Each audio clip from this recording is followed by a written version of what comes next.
Gadis itu tiba-tiba merasa ada yang aneh saat mandi. Tiba-tiba muncul setetes darah kering di bak mandi. Awalnya dia kira itu bekas dari tindik telinga kemarin. Jadi, dia mengabaikannya dan kembali ke kamar mandi. Namun saat dia mengeringkan badan dan hendak pergi, dia malah menemukan karpet juga penuh dengan darah segar. Mengingat di rumah kontrakan itu ada 3 gadis yang tinggal bersama. Dia salah sangka bahwa itu darah haid salah satu dari mereka. Namun, saat dia santai mengeringkan rambut dengan hair dryer, tiba-tiba dia melihat ada kotoran di dalam toilet. Mengingat teman sekamarnya, biasanya sangat menjaga kebersihan. Jadi pasti bukan mereka yang melakukannya. Dia langsung teringat bahwa saat pulang rumah sepertinya lupa mengunci pintu. Perasaan tidak enak pun langsung muncul. Dia sadar mungkin ada orang asing masuk ke dalam rumah. Lalu dia pun buru-buru lari keluar. Untuk membuktikan dugaan di hati, dia langsung menelpon teman sekamarnya. Namun, 3 nomor yang ditelepon tidak ada yang menjawab. Karena alasan keamanan, gadis itu terpaksa menghubungi pacarnya. Minta dia membantu memeriksa kondisi di dalam rumah. Tanpa disangka, saat mereka membuka pintu, mereka melihat pemandangan yang menakutkan. Untuk memastikan apakah ada orang asing yang masuk ke dalam rumah sewa, gadis itu membawa pacarnya kembali ke rumah.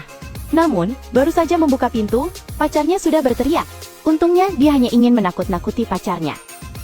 Kemudian, mereka segera pergi ke kamar teman sekamar untuk memeriksa.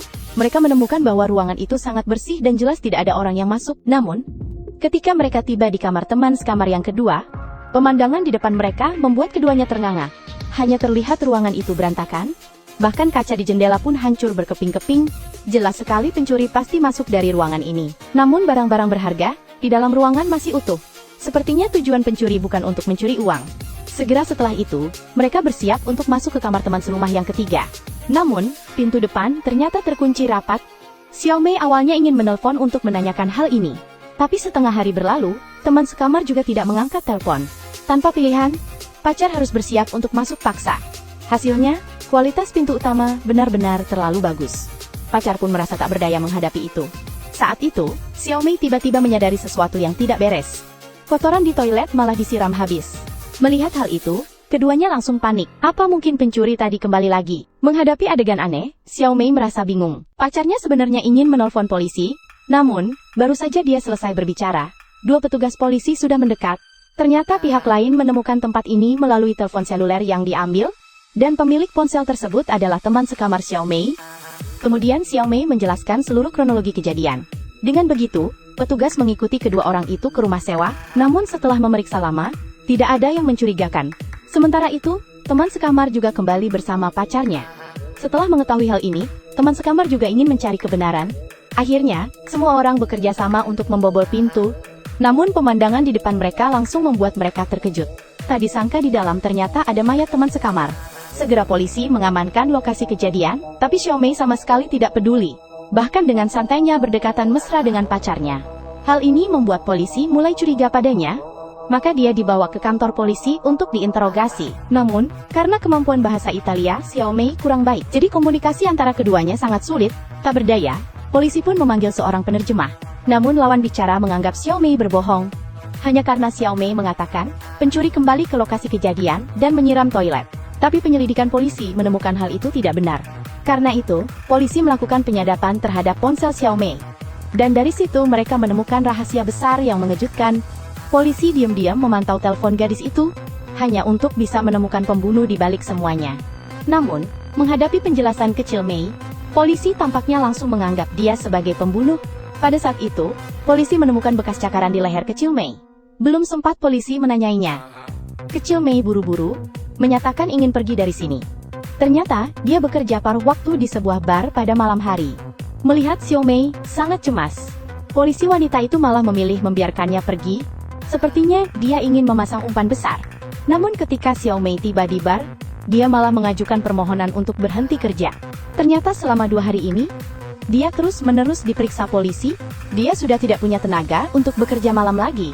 Dan bos yang baik hati pun menyetujui permintaan Xiao Mei. Kemudian, tiba hari berikutnya, Xiao Mei sekali lagi dibawa ke lokasi kejadian. Polisi bersiap untuk mengamati reaksi Xiao Mei. Saat itu, Xiao Mei membuka sebuah laci. Melihat beberapa belati tersembunyi di dalamnya, dia tiba-tiba terpuruk dan menangis terseduh-seduh. Jelas bahwa apa yang terjadi beberapa hari ini membuatnya kehilangan kendali emosi.